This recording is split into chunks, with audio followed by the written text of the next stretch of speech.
아이들이 예수님에 대해서 오랫동안 공부했죠. 근데 여러분이 이제 이런 예수님의 비유를 공부할 때마다 여러분이 느끼실 거예요. 얼마나 그 공부가 절실한가. 그리고 그 예수님에 관한 그 여러분의 지식이나 여러분이 아는 일이 얼마나 뚜렷하고 실질적이 되어야 하는가. 여러분이 다시 한번 깨달으실 거예요. 자, 우리가 저번 시간에 이 기도에 대해서 우리가 살펴보았어요. 기도. 그래서 기도는 이 믿음과 굉장히 큰 연관이 있죠. 믿음. 그래서 여러분, 우리의 믿음은 탄력성이 있어야 돼요. 언제 어디에서도 우리의 믿음은, 그렇죠? 예, 이 초심으로 돌아갈 수 있어야 되고, 또 여러분이 믿는 바가 확실해야 돼요. 원칙, 믿는 바, 그러니까 목적에서 여러분 흔들리면 안 돼요. 항상 목적을 기억해야 돼요. 그리고 또 여러분이 원칙에서 확고히 행할 수 있어야 그것이 참된 믿음이 되는 것이죠. 자, 오늘은 우리가 이렇게 참된 믿음으로 나아갈 때 정말 주의하고 또 조심하고 우리가 얻어야 할 경험이 하나가 있어요. 굉장히 중요한 경험. 이것을 우리가 오늘 공부해 볼 터인데, 이것을 위해서 비유를 하나 들어주셨어요. 누가복음 18장. 누가복음 18장 9절로부터 예수님이 비유를 주셨는데, 읽어보면 이 두 사람이 등장해요. 한 사람은 바리새인이요, 한 사람은 세리예요. 그렇죠? 근데 예수님이 이 비유를 시작할 때 이렇게 말씀하세요. 자기를 의롭다고 믿고 다른 사람을 멸시하는 자들에게 관한 비유라, 이렇게 말씀하세요.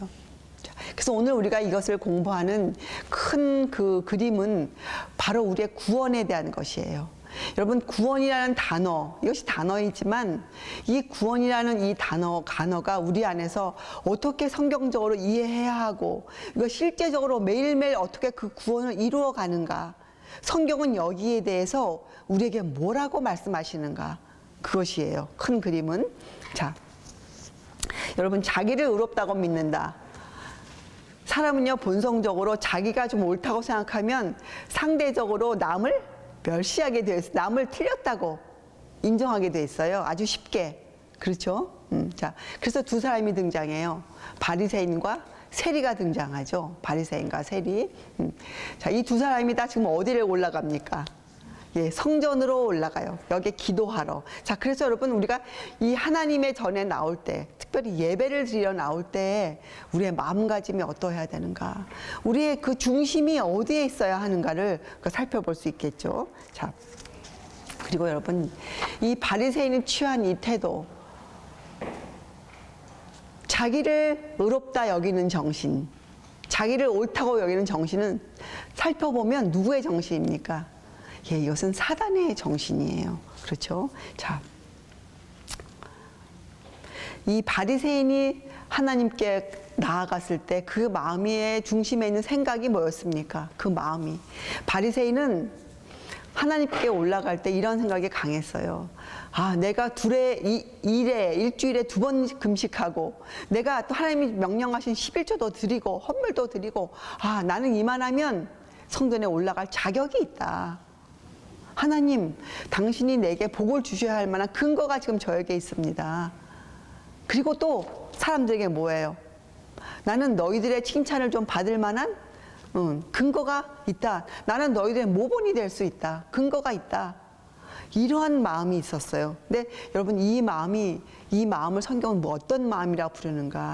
이것은 뭐예요? 자기를 만족시켜주고 싶은 마음. 자기가 성전에 올라간 그 목적이 자기 뜻대로 이루어지고 싶은 마음. 바로 이것을 성경은 이기심이라 불러요. 어떤 이기심입니까? 하나님의 복도 받고 싶고, 사람들의 칭찬도 듣고 싶고, 그렇죠? 자기가 원하는 것을, 자기의 소욕이 원하는 것을 갖고 싶은, 자기의 본성이 원하는 것을 갖고 싶은 마음. 그 이기심이에요. 이것은 이기심. 그렇죠? 자, 세리는 어떻게 표현되어 있습니까? 세리는 감히, 예, 하늘을 우러러 쳐다보지도 못하고, 그죠? 가슴을 치며 가로되, 하나님이여, 그저 불쌍히 여기옵소서. 하나님이여, 불쌍히 여기옵소서. 저는 죄인이로소이다. 이 말뿐이 하지 못했어요. 그죠? 자, 우리 한번 살펴봅시다, 여러분. 성경에 이 부분에 대해서 굉장히 많은 사람들이 예를 들어서 우리가 말씀하고 계시죠. 성경에 두 부류의 사람이 나옵니다.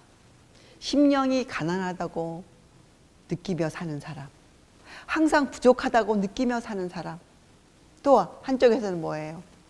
나는 부요하여 부족한 것이 없다고 느끼며 사는 사람. 이렇게 두 부류의 사람이 나와요. 우리가 한번 오늘 칠판을 통해서 이 두 부류의 사람들의 그런 상태를 한번 여러분 살펴보기로 하겠어요. 자, 두 부류. 여러분은 이것을 보면서 여러분이 어느 부류에 속해 계신지. 자, 심령이 가난해요. 그래서 항상 부족함을 느끼죠. 또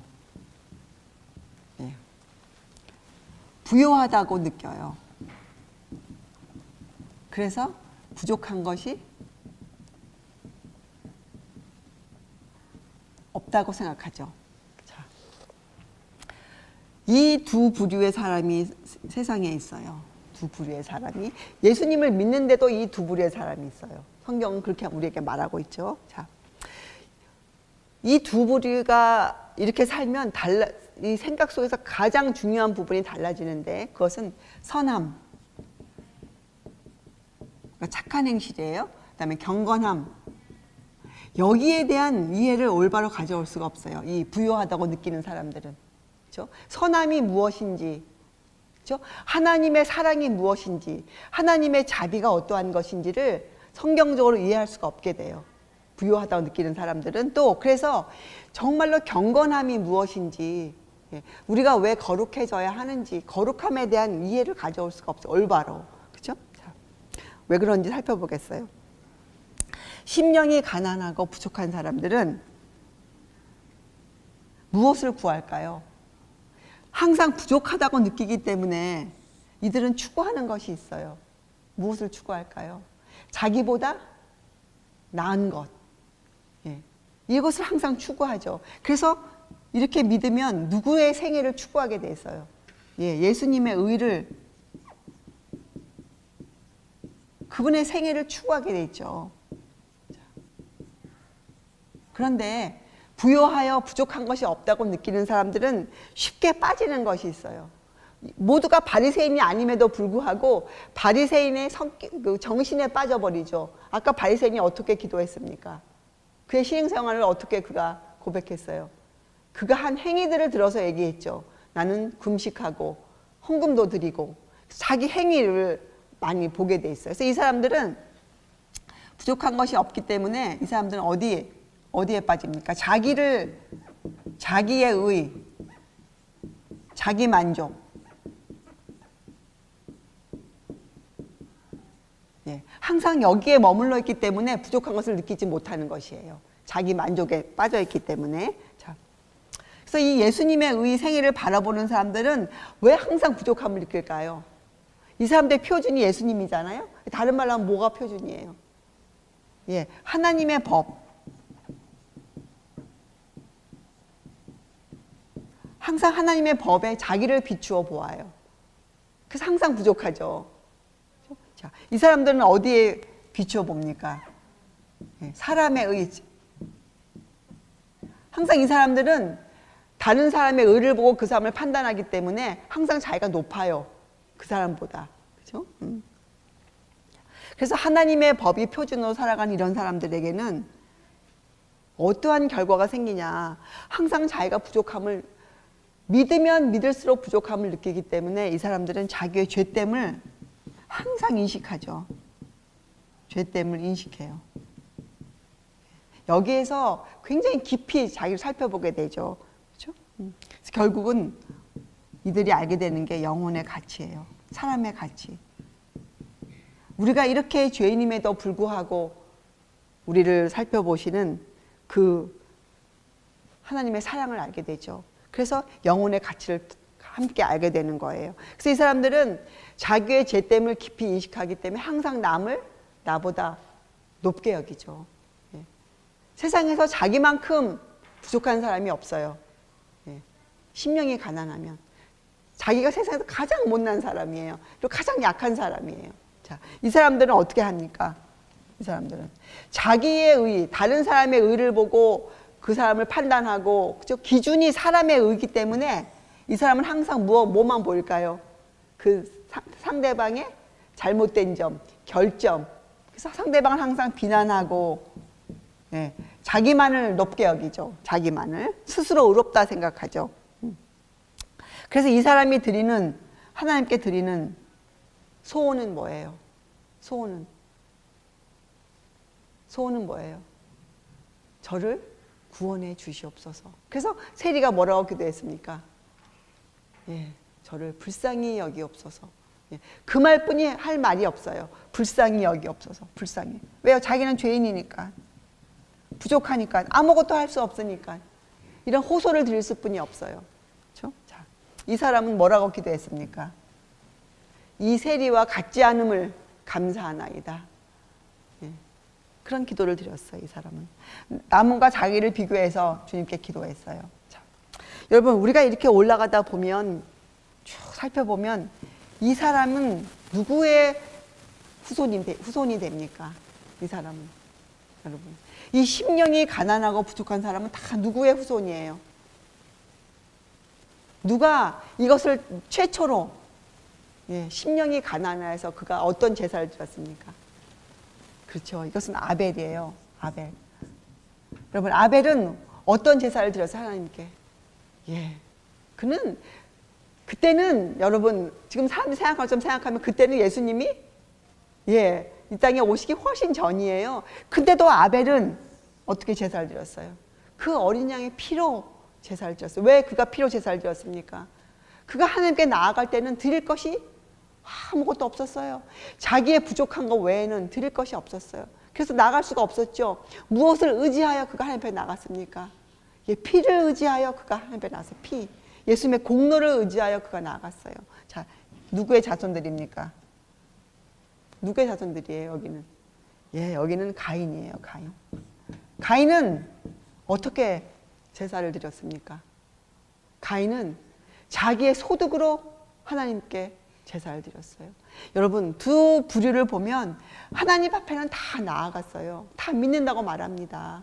그러나 결정적으로 다른 것이 있어요. 그들의 마음의 상태가 다릅니다. 마음의 상태가. 그래서 여러분 우리가 굉장히 조심해야 될 것이 여기에 들어가 있어요. 자, 오늘 이 교훈을 위해서 성경에는 아주 특별한 한 사람이 등장해요. 이분은 굉장히 훌륭한 주님의 종이셨어요. 그리고 종으로 생애를 마감하셨어요. 아주 훌륭한 믿음의 우리의 선배예요. 또 사도 중에 한 분이세요. 베드로. 얼마나 훌륭한 분이십니까? 베드로. 여러분, 우리가 베드로를 한번 여러분 살펴보세요. 베드로.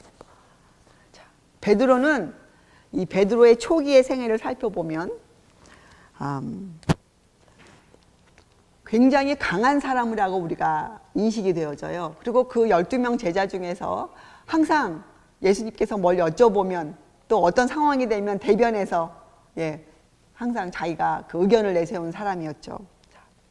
그래서 우리가 그 사람의 마음, 기질을 한번 살펴보면 이렇게 표현할 수 있어요. 그 사람은 이 다른 제자들보다 좀 비교해서 좀 오만하고 또 침착성이 없고, 그래서 그가 그 갈릴리 바다를 건너가는 일을 할 때에도 그가 빠진 경험이 있지 않습니까? 자, 그래서 우리 베드로 선생님의 생애를 살펴보면 이런 구절이 성경에 나와요. 마가복음에 예수님께서 잡히시던 그날 저녁에 이런 말씀을 하셨어요. 이제 내가 이렇게 잡혀간다 얘기를 하시면서 너희가 다 나를 버릴 것이라 이렇게 말씀하셨어요. 너희가 다 나를 버릴 것이라. 마가복음 14장입니다. 그런데 베드로는 이렇게 설명했어요. 다 버릴지라도 나는 그렇지 않겠나이다. 여러분 이 말씀을 생각해 보세요. 이때 이 말을 할 때 베드로의 태도가 어땠을까요, 여러분? 얼마나 자신만만하게, 아니 주님이 그렇다고 지금 베드로의 앞날을 얘기해 주시는데도 베드로가 그 말씀에 의해서 항의한 거예요. 주님 무슨 말씀이세요? 지금 내 믿음은 전혀 그렇지 않습니다. 이렇게 말한 건 똑같잖아요. 다 버릴지라도 나는 그렇지 않겠나이다. 이건 뭐예요? 자기를 다른 제자들과 함께 비교해서 이 사람들 믿음은 주님 그럴 수 있겠습니다. 그러나 제 믿음은 아닙니다. 이렇게 얘기한 거잖아요. 지금 베드로가. 자, 그것을 성경은 어떤 마음이라고 나오는가? 베드로의 자부심이라고 얘기해요. 자부심. 근데 우리가 살펴보면 이 자부심은 어디서 나오는가? 우리가 아까 공부했잖아요. 이기심에서 나와요. 이기심. 자부심을 없애려면 여러분 우리가 무엇을 없애야 됩니까? 우리 마음에 숨어있는 이 이기심을 도려내야 돼요. 자, 살펴볼게요. 자, 베드로는 바로 몇 시간 후면 주님을 자기가 저주하고 맹세할 자였어요. 근데도 불구하고 그는 자신만만하게 호언장담했죠. 절대로 그렇지 않을 것이라. 자, 그게 뭐예요? 베드로는 자신의 위험을, 자기가 앞으로 지금 자기 인생에 놓여있는 큰 그 위험을 베드로는 전혀 알지 못했어요. 베드로는. 여러분, 자부심을 갖고 있으면 어떤 일이 생기냐면 이렇게 사람들 생각해요. 믿으면서도. 아, 내가 이제 이렇게 믿기 때문에 어떤 시험이 와도 나는 자신 있다. 아, 나는 자신 있다. 이제 내 믿음은 넉넉하다. 이러한 것이 자부심이에요. 자기의 의심, 자기의 그 위험을 내다보지 못해요. 그래서 성경은 우리에게 뭘 알려줍니까? 계속적으로. 성경이 우리한테 뭘 알려줍니까? 이 마지막 때를 향해서 계속 어떤 말씀을 하세요? 예수님께서. 우리를 칭찬하세요? 예. 내가 믿음을 보겠느냐? 내가 믿음을 보겠느냐? 너희의 때는 노아와 롯의 때와 같으니라. 이렇게 예수님은 우리를 계속 경고하세요. 성경은 우리를. 자, 그래서 자부심을 갖고 있으면 여러분 우리가 어디에 힘드냐면 판단력에 문제가 생겨요. 우리의 마음에 이심이 들어가 있으면요, 우리가 판단력에 문제가 생겨요. 어떤 사물을 보고 어떤 그 일을 보고 우리가 어떻게 가야 하나, 어떤 길로 가야 하나에 문제가 생겨요. 자부심은. 그 베드로는 몇 시간 뒤에 생길 일도 그가 그 위험을 감지하지 못했어요. 그가 믿는다고 했는데, 주님과 함께 있었는데, 그렇죠? 자. 근데 이 베드로가 어떻게 해서 참 큰 죄를 지었죠, 베드로가. 예수님을 저주하고 맹세까지 했어요, 그것을 베드로가. 근데 이 베드로가 이렇게 큰 죄를 지었는데 어떻게 베드로는 그렇게 훌륭한 주님의 종이 되어 수 있었습니까? 여러분 궁금하지 않으세요? 가인은 아담의 아들로 태어났는데, 장자로 태어났는데, 가인은 그런 인생을 자기 인생을 그렇게 끝냈고, 베드로는 어마어마한 죄를 지었는데 어떻게 용서함을 받았을까요, 여러분? 그렇죠? 이 과정이 있었지 않겠습니까? 여러분, 자 보세요. 베드로는 성경의 말씀에 우리가 보면, 이 누가복음에 보면 세 봅세 다 나와요. 베드로가 예수님을 저주하고 부인했어요. 그렇죠? 그리고 맹세했어요. 그런데 그가 그렇게 하고 나서 그가 어떻게 됐습니까? 그가 언제 알았어요? 그가 언제 자기가 잘못했던 걸 그가 알았습니까? 뭘 들었을 때? 예, 그가 닭 울음소리를 들었을 때 그가 알았어요. 근데 닭이 울 것이라고 누가 알려줬습니까? 이 사람에게.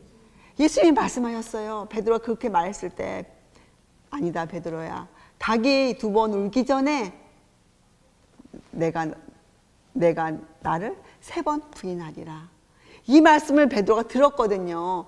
베드로가 자기가 그렇게 하고 났을 때, 닭이 울 때 베드로가 정신을 차렸어요. 자, 이건 우리한테 뭘 알려줍니까?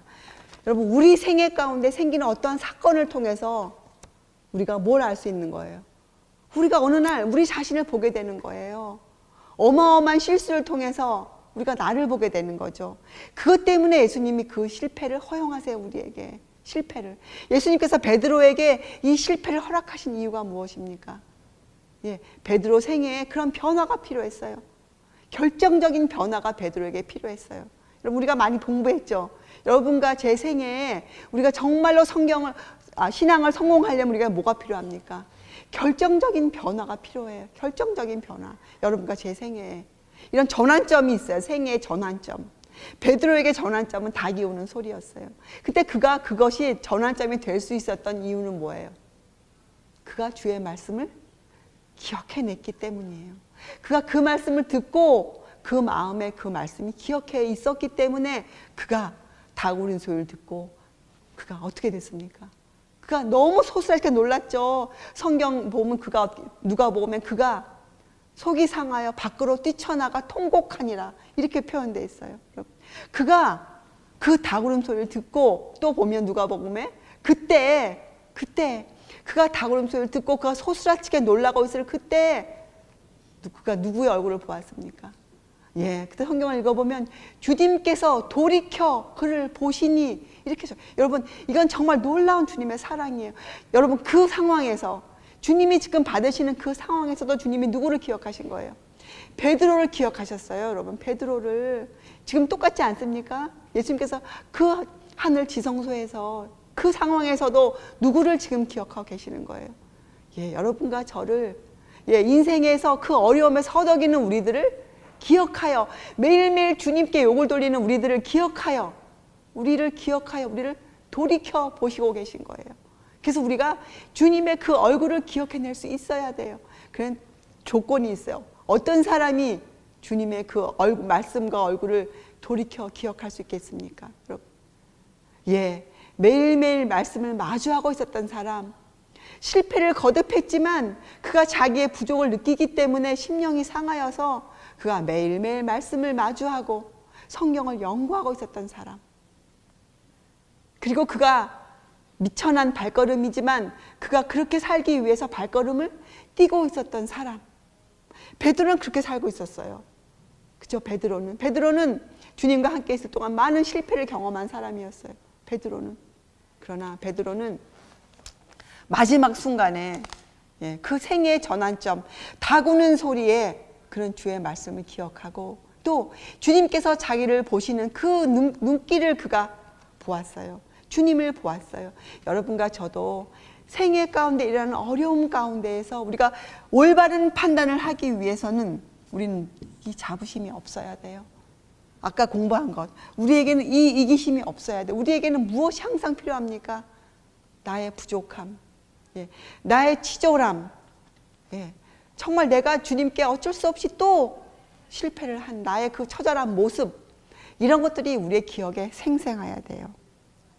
자, 그래서 베드로는 자기의 죄를 깊이 회개하였어요. 근데 성경은 이 베드로의 회개나 여러분 이름 없는 세리의 기도를 똑같이 취급해주고 계시지 않습니까? 세리가 한 그 기도, 주님 나를 불쌍히 여기옵소서 한 기도나 주님의 훌륭한 종으로 사셨던 이 베드로의 그 모습을 성경은 똑같이 하나님께서 취급해 주시고 계시는 거예요. 그래서 여러분, 사람은 누구를 막론하고 이 이기심을 뽑아버리지 않으면 어떠한 마음을 갖고 있다는 것이에요.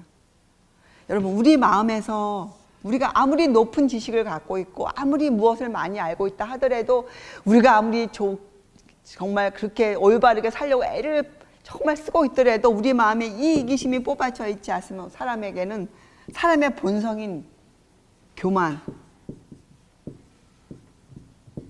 자만, 자부심, 자만심, 이것이 깊이 자리 잡고 있어요. 사람에게는. 이거 사람의 본성이거든요. 그래서 여러분, 사람은 이 하나님 앞에 엎드린다는 것 자체를 할 수 없는 거만한 자들이에요. 아주 교만한 자들이에요. 사람 자체가. 그러나 베드로는 이 닭이 우는 그때에 결정적인 변화를 일으켰어요. 그가 왜요? 두 가지 요인 때문에. 그가 주의 말씀을 기억해내었고 그가 주의 얼굴을 볼 수 있었기 때문에 그가 베드로가 되었죠. 그래서 예수님께서 부활하신 후에 요한복음에 보면 예수님께서 베드로에게 어떤 질문을 하십니까? 베드로에게만 하시잖아요. 왜? 베드로만 이런 경험을 했어요. 뭐라고 질문하십니까?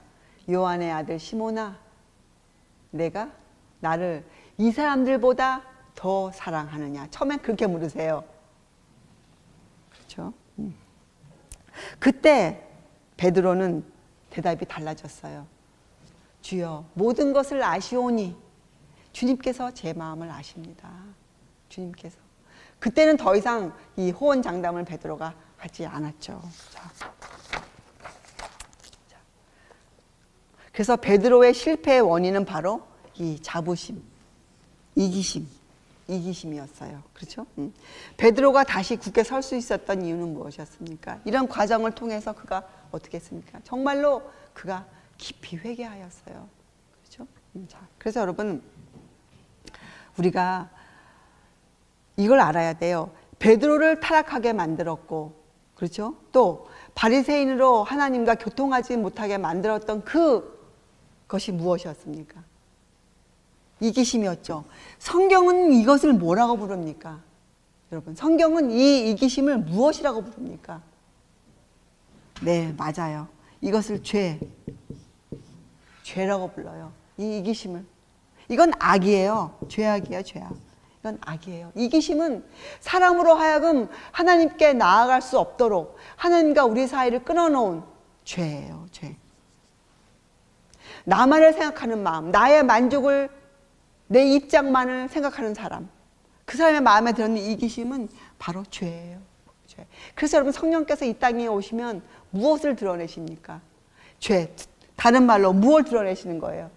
예, 우리 마음에 숨어있는 이기심, 예, 그 이기심을 샅샅이 드러내시는 거예요. 성령께서는 우리에게 이걸 보여주시는 거죠. 내 자신이 어떤 사람인지, 내가 도대체 네가 얼마나 더럽고 추하고, 예, 너뿐이 모르는 사람인지를 적나라하게 보여주시는 것이 바로 성령께서 하신 일이에요. 그것이 죄예요. 그런데 여러분, 이 죄, 이 교만, 자만, 이기심이 지금 있습니까? 없습니까? 예수님이 오셔서 십자가에 돌아가시고 부활 승천하셔서 지금 이 이기심이 전혀 세상에 없습니까? 아닙니다. 지금은 아주 교묘하게 사단이 아주 교묘한 방법으로 사람들 마음에 이 이기심을 더 깊게 심어놓고 있는, 그렇게 더 위험한 세상이 되었죠.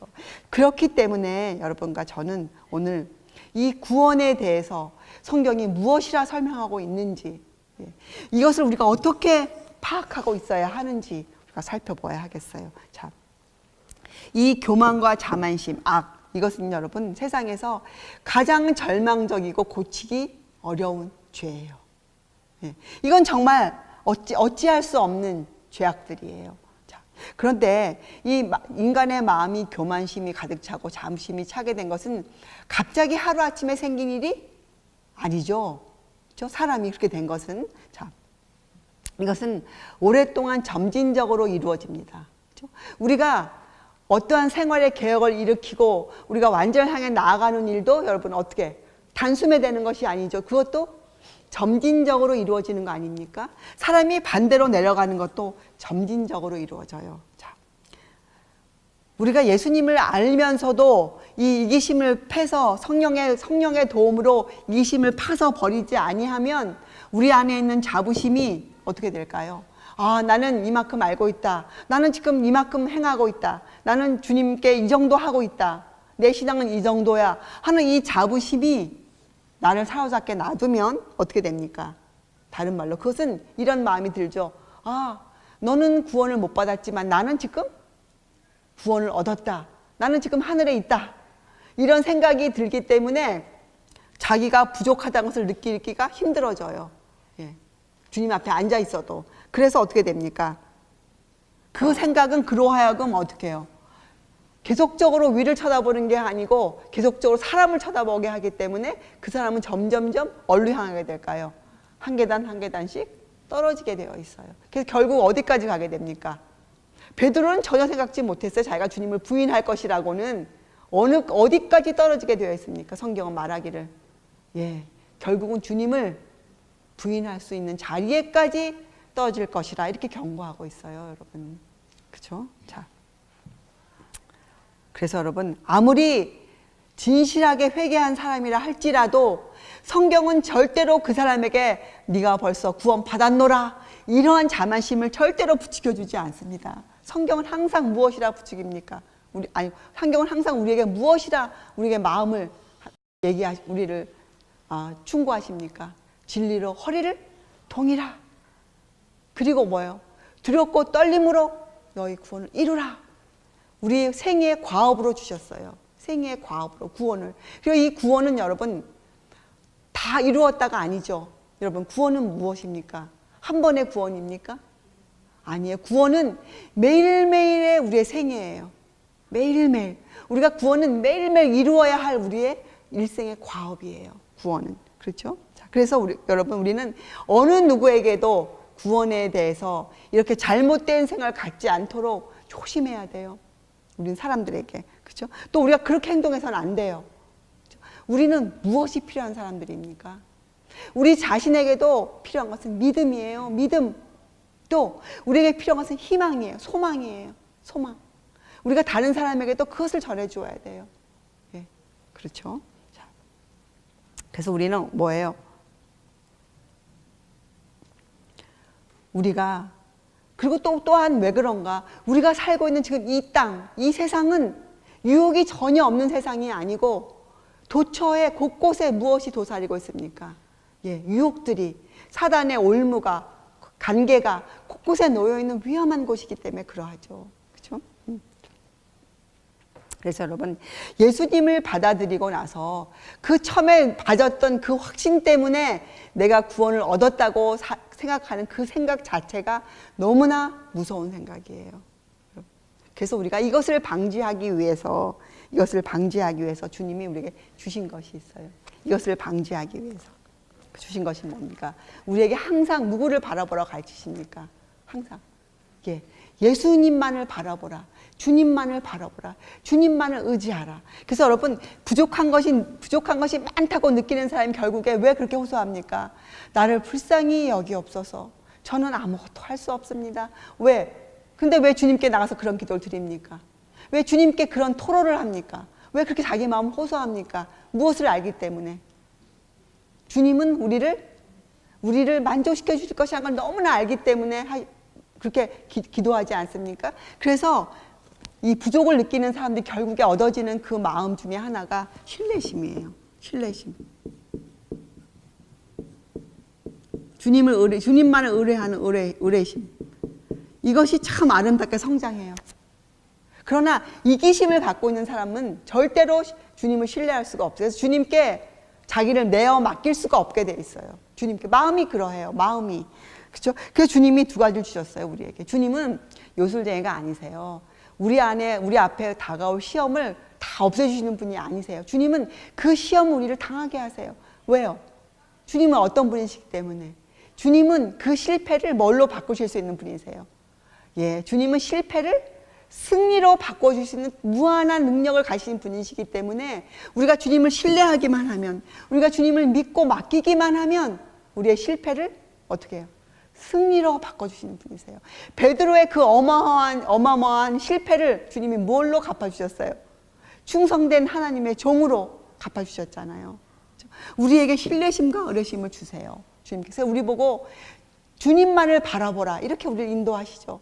수고하고 무거운 짐진 자들아 다 내게로 오라, 내게로 오라. 우리에게 초청하세요. 자, 그리고 또 우리에게 이런 기도를 이렇게 우리를 알려주셨죠. 뭐라고 우리를 또 부르셨습니까?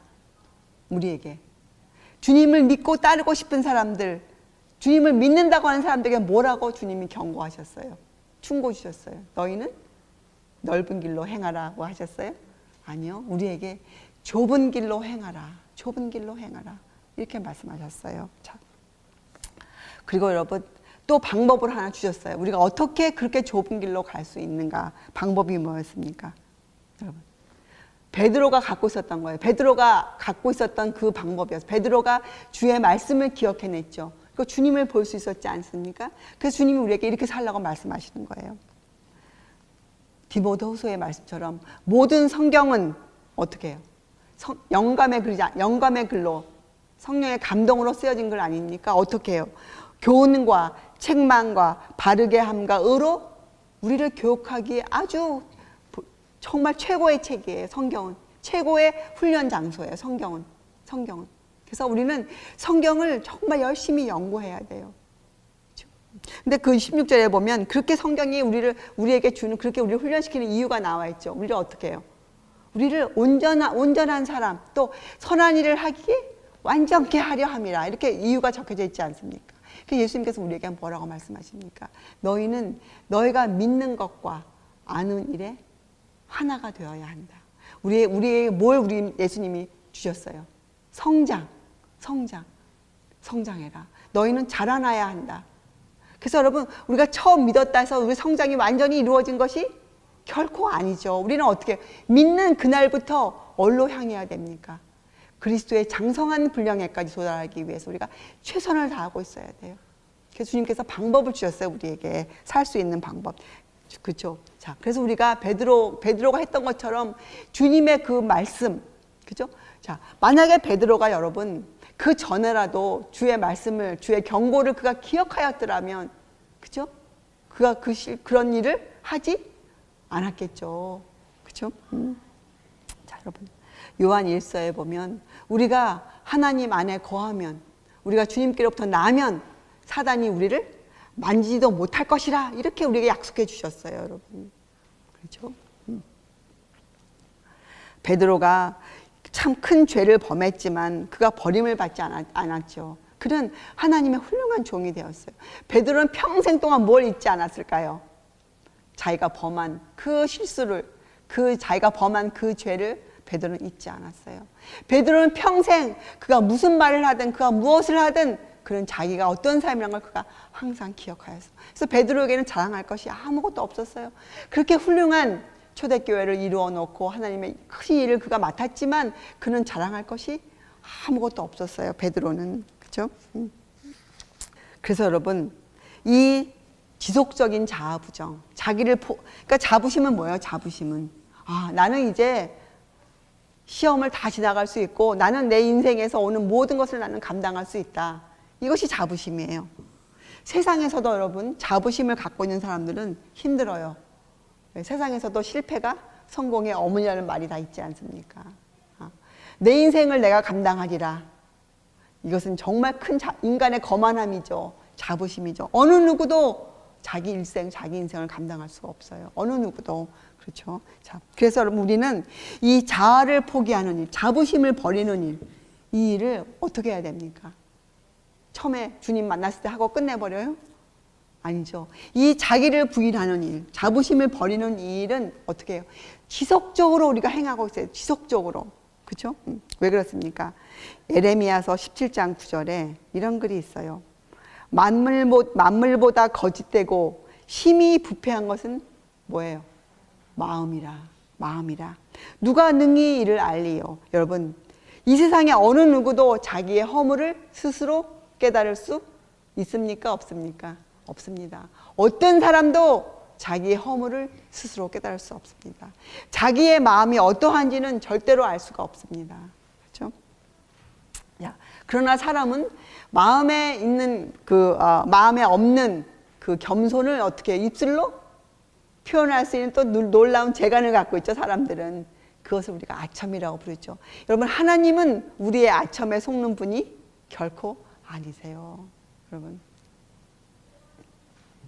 이런 사람들이 많이 있어요. 기도를 하거나 믿는다고 말하면서 할 때 입으로는 자기의 부족함을 얘기하고 있으면서도 마음으로는 이만하면 됐지. 내가 이 정도 믿는구나. 나에게 이런 겸손함이 있어. 하고 스스로를 높이 생각하는 그런 마음을 갖고 있는 사람들이 종종 많아요. 자, 그래서 여러분, 이 자신에 대한 진정한 상태, 내가 어떠한 사람이란 거, 내 마음이 이기적인지 아니면 내 마음이 이타적인지, 이것을 알 수 있는 방법은 단 한 가지예요. 무엇입니까? 우리가 주님을 바라볼 때예요. 예수님을 바라볼 때. 예수님을 바라볼 때 그분의 생애를 보면 우리가 뭘 알 수 있습니까? 내가 얼마나 하나님의 법을 어겼던 사람인가. 지금도 내가 얼마나 그 법에 부족한 사람인가. 그 부족함이 내 마음을 치죠. 그렇죠? 그래서 결국 사람들이 이 자부심을 못 버리는 이유, 믿으면서도 이 자부심을 못 버리는 이유, 남을 위해서 유용한 사람이 되지 못하는 그 이유는 바로 무엇입니까? 그들이 예수 그리스도를 알지 못하기 때문이에요. 예수님을 알지 못하는 게, 여러분, 우리 이제 배웠죠. 이게 무슨 뜻입니까? 예수님을 모른다는 건 뭐예요? 뭘 모른다는 거예요? 어느 부분이에요? 그죠? 그분이 이 땅에 왜 사람으로 오셨는지, 그분이 우리의 구원을 위해서 무엇을 해주셨는지, 그분의 생애가 어떠한 생애였는지, 그분의 생애는 극기와 희생의 생애 아니었습니까? 그 말이 무슨 말인지 사람들이 알지 못하기 때문이에요. 여러분, 종교계가 예수님을 모릅니까? 예수님에 관한 많은 글들이 얼마나 세상에 많습니까? 근데 사람들이 뭘 모르기 때문이라고 하나님이 말씀하시는 거예요. 예, 그분이 누구인지를 모르기 때문이에요. 그분이 갖고 계신 그 신성과 인성의 연합이 도대체 무슨 뜻인지 그들이 모르고, 또 우리 본인의 생애로 우리가 많이 공부했죠. 그 성품에 참여하기 위해서 우리가 살아보지 않았기 때문에, 우리가 결코 그 경험을 가져보지 않았기 때문에 우리는 이 말이 무슨 말인지 결코 알 수 없는 것이죠. 그래서 여러분, 우리가 하나님 앞에서 우리의 바른 자세는 무엇입니까? 우리는 하나님 앞에 아무것도 아니에요. 아브라함이 기도할 때 자기를 뭐라고 표현했습니까? 하나님께 티끌과 같은 나라도. 예, 그는 자기 자신을 먼지처럼 여겼어요. 먼지처럼 아브라함은. 이것이 그가 그냥 입에 담고 있던 아첨의 소리가 아니었어요. 아브라함은 실제로 그는 자기 자신을 그렇게 여겼어요. 예, 죄인으로 여겼어요. 예. 그래서 우리가 이렇게 여겨야 돼요. 하나님 앞에 나는 아무것도 아니며 오직 수치스러운 존재뿐이에요. 그렇죠? 그래서 우리가 이 나를 의지하는 마음, 사람은요 아무리 못나도 자기를 의지하는, 자기 생각을 고집하는 그 마음을 갖고 있거든요. 그것을 버리고 우리가 주님께 나아갈 때, 그때에만 우리가 어떻게 해요? 믿음이라는 걸 행사할 수 있게 돼요. 믿음. 그리고 그것이 단순한 믿음이에요. 그렇죠? 자, 여러분, 이 다윗이, 믿음의 사람 다윗이 이 죄를 짓고 난 다음에 엄청난 죄를 지었죠. 그가 한 기도가 시편 51편이에요. 그가 그때 뭐라고 주님께 기도했습니까? 하나님이여, 내 속에 정한 마음을 창조하시고. 여러분, 이 마음은 주께서 주시지 않으면 우리가 만들어낼 수 없는 마음이에요. 그래서 그걸 알았어요. 이 다윗이 기도했죠. 하나님이여, 내 속에 정한 마음을 창조하시고 내 안에 정직한 영을 새롭게 하소서. 여러분과 저는 우리의 마음을 주께 드릴 수 없는 사람들이에요. 우리가 어떻게 우리 마음을 주께 드립니까? 단지 우리는 무엇을 할 수 있을 뿐이에요. 주님, 저를 불쌍히 여기옵소서. 주님, 저의 이 죄됨을, 저의 이 어찌할 수 없는 이 간악함을 주님 불쌍히 여겨 주시옵소서. 우리는 주님의 그 공로에 매달릴 수뿐이 없어요. 주님, 우리를 도와주시옵소서. 주님의 피의 공로로 저를 덮어주시옵소서. 주님, 저는 온전히 주님의 그 피만을 의지하고 나갑니다. 이런 기도만 우리가 드릴 수뿐이 없어요. 우리는 그거 외에 우리가 무슨 말을 할 수 있겠습니까? 그래서 여러분, 우리가 이렇게 매일매일 우리가 나를 부인하는 삶을 우리가 지속해 가면 누가 높아집니까? 우리 안에서. 예수님의 품성이 고결하게 빛나요. 주님의 그 아름다운 그 향내가 풍겨나요. 반면에 우리는 어떻게 됩니까? 우리의 더러움은 아주 최악으로 커지죠. 우리의 더러움은. 그렇죠? 여러분. 그래서 우리가 베드로처럼 우리의 그 치욕스러운 생애를 우리는 기억하고 살아야 돼요, 여러분. 성경에는 우리한테 기억하라고 한 것이 하나 있어요. 자, 기억하라.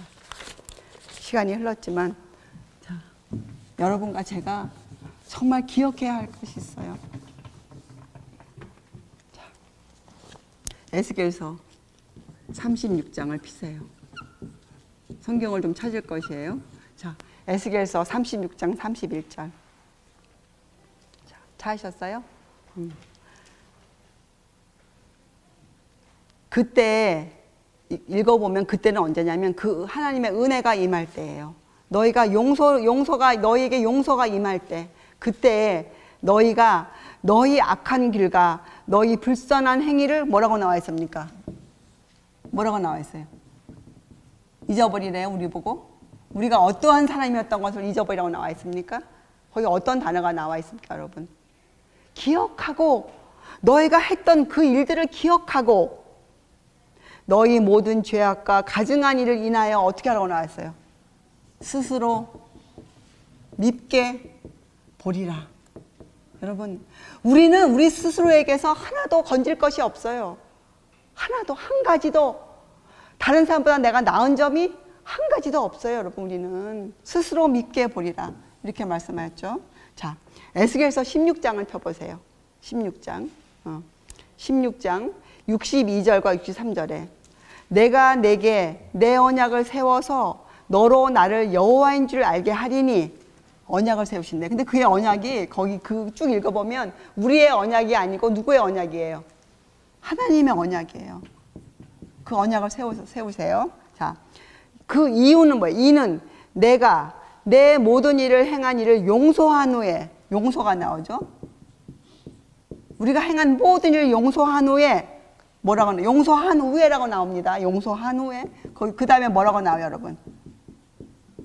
다 읽고 계시죠? 자, 너로 기억하고, 뭘 기억하라고 나와요?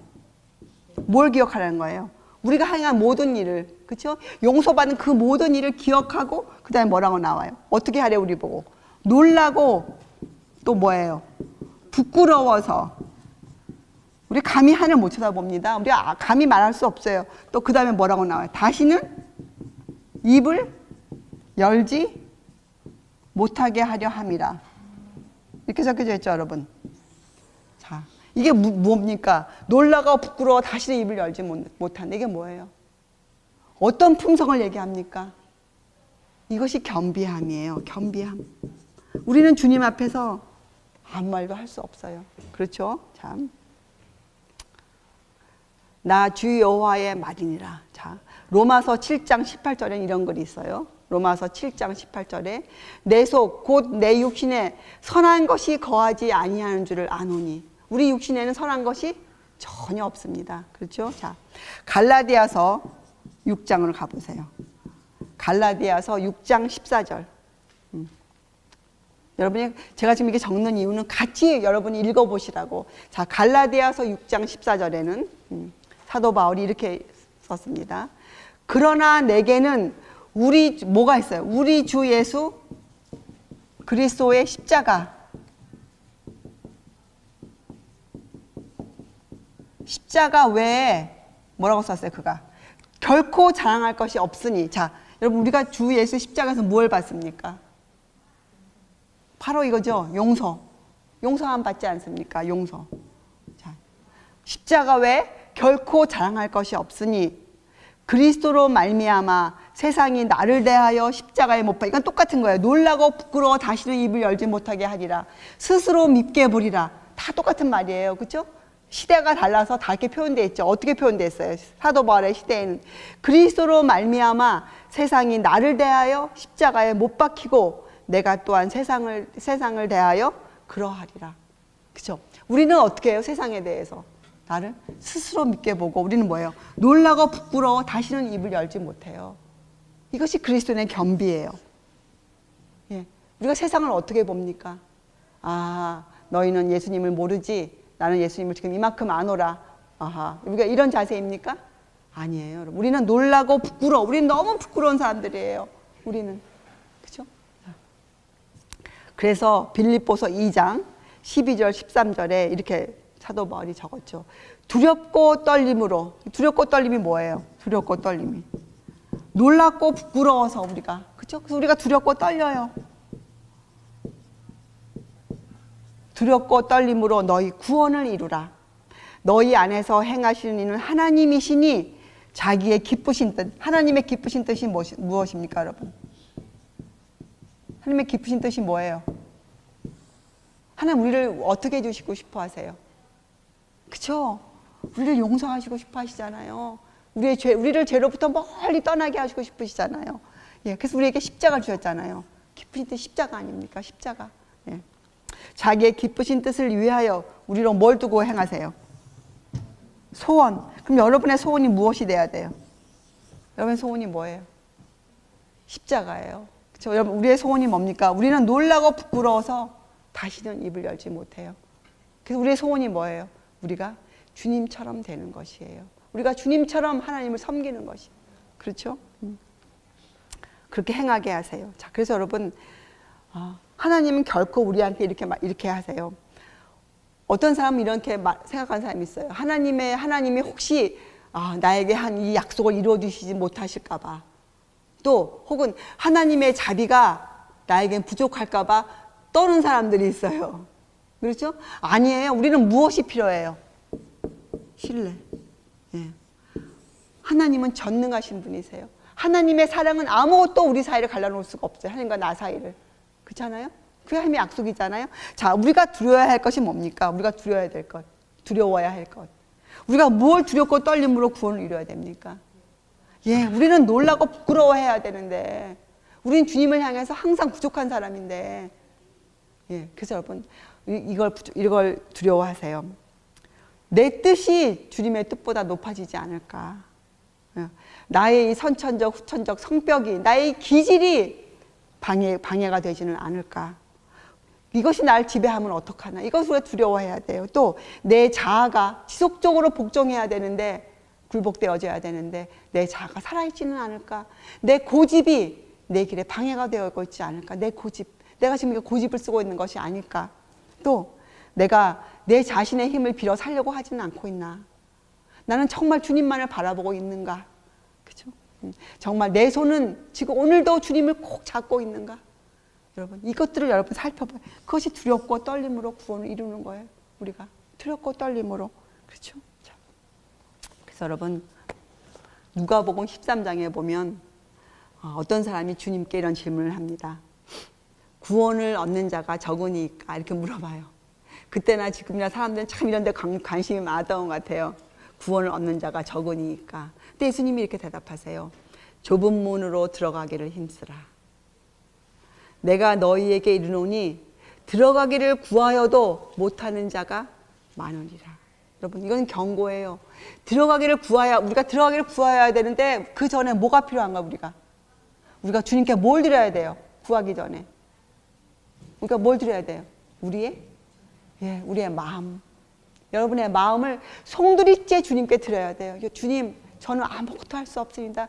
제 마음이라고 제 것이 아닙니다. 주님, 이 마음을 주께 바칩니다. 주님께서 이 마음을 주관하여 주시옵소서.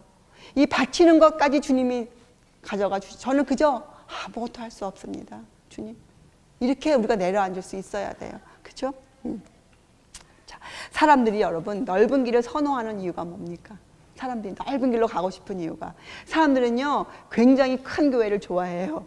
또 멋있어 보이는 교회들을 좋아해요. 왜 그렇습니까? 왜 넓은 길은 편합니까? 좁은 길은 왜 불편합니까? 여러분, 좁은 길을 걸어가려면 많은 것을 갖고 갈 수가 없죠. 좁은 길은. 넓은 길은 뭐예요? 예, 내가 갖고 싶은 많은 짐들을 지고 갈 수가 있지 않습니까? 넓은 길은 자기를 감추고 살 수 있어요. 자기의 속성을 안 버리고 살아도 돼요. 그러나 성경은 분명히 우리가 말씀하기를 뭘 버리라는 거예요? 우리의 이기심을 버리라는 거 아닙니까? 우리의 이기심. 그렇죠? 그것은 누구의 정신이기 때문에? 그건 사단의 정신이기 때문에. 이기심은 하나님 것이 아니에요. 우리는 하나님의 형상으로 회복되어져야 되잖아요. 이기심을 버려야 돼요. 뽑아 버려야 돼요. 그렇죠? 자, 그래서 사람들은 이 넓은 길을 원하죠. 그러나 우리는 그 넓은 길을 피해 다녀야 돼요. 우리는 좁은 길로 들어가기를 힘써야 돼요. 자, 그래서 여러분, 이건 무슨 말이에요? 사람으로부터 기대가 여러분에게 있어야 될까요? 아니, 우리는 어떤 기대도 해서는 안 돼요. 사람으로부터는. 그래서 여러분, 우리는 서로에게 칭찬, 격려의 말씀은 필요하죠. 서로에게 격려. 그러나 칭찬하고 높여주는 것은 우리에게 서로 필요하지 않아요. 그것은 정말 피해 다녀야 돼요, 우리들이. 그렇죠? 자, 그러나 여러분, 우리 기억합시다. 이 구속사업, 우리를 구속해 가시는 하나님의 이 사업의 결과가 어떠합니까? 여러분, 그 결과 짐작할 수 있으세요? 고린도전서 2장 9절에 이렇게 적혀져 있어요. 하나님께서 우리를 위하여 예비하신 그것은 어떻게 되어 있습니까? 너희의 눈으로 볼 수도 없고, 너희의 귀로도 들을 수 없고, 너희의 마음으로도 생각할 수 없는 것이다. 여러분, 우리에게 베풀어 주신 이 구속의 결과, 우리를 구원해 주신 이 결과는 여러분, 우리가 상상할 수 없는 것이에요. 여러분과 저의 수치와 타락은 너무나 깊고 깊지만 우리에게 주신 그 하나님의 그 은혜는 너무나도 크고 좋은 것이에요. 이렇게 나와요, 성경에는 표현이. 우리를 의롭다 해주신대요, 하나님께서. 우리가 이렇게 믿으면 우리를 어떻게 해요? 우리를 의롭다 여겨주신대요. 그렇죠? 그런데 성경은 거기서 더 나아가서 의롭다 하시니를 영화롭게 하시느니라. 이렇게 나와요. 영화는 누구의 영화, 누구의 것입니까? 이건 하나님의 영광 아닙니까? 하나님의 영화. 우리를 그런 사람 만들어 주시겠다는 거예요. 그래서 여러분이 지금 눈에 안 보이지만, 여러분과 제 눈에 안 보이지만 하늘이 우리를 위해 마련하고 계신 그것들은 정말 놀라운 것이에요. 그러니까 하나님께서는 그 놀라운 보화를 우리에게 맛보라고 우리에게 지금 주고 계세요. 그것이 뭐예요? 우리에게 주실 수 있는 가장 놀라운 보화가 무엇입니까? 예, 성령의 역사. 예수께서 이루신 그 일, 예수께서 우리를 통해 하시고 싶은 그 일을 이루실 그분의 역사, 성령의 역사를 선물로 주셨어요. 우리에게 선물로 하늘의 보화를 다 주신 거예요. 그래서 우리가 이 땅에서 신의 성품에 참여한 자로 살 수 있는 것이에요. 우리가 왜요? 우리에게 그것을 맛보아야만 우리가 어떻게 해요? 그렇게 그것을 알 수 있기 때문에 그 길을 걸어가 봐야만 우리가 좁은 길로 가야만 우리가 그것을 알 수 있기 때문에 우리에게 성령의 역사를 일으켜 주시는 거예요. 하나님께서. 그래서 여러분, 누가 이 성령의 역사를 맞을 수 있겠습니까? 누가? 어느 누구도 그 놀라운 하늘의 보화를 얻을 수 없습니다. 그럼 누가 그 놀라운 하늘의 보화를 얻을 수 있습니까? 예, 내가 연약한 삶을 인식한 사람들, 내가 정말 부족한 삶을 인식한 사람들, 매일매일 그 생활을 그렇게 사는 사람들에게는 성령께서 우리를 일으키셔서 너무나 크고 놀라운 역사를 이루어 주실 거예요. 그래서 이사야서 57장 15절에 이렇게 적혀져 있죠.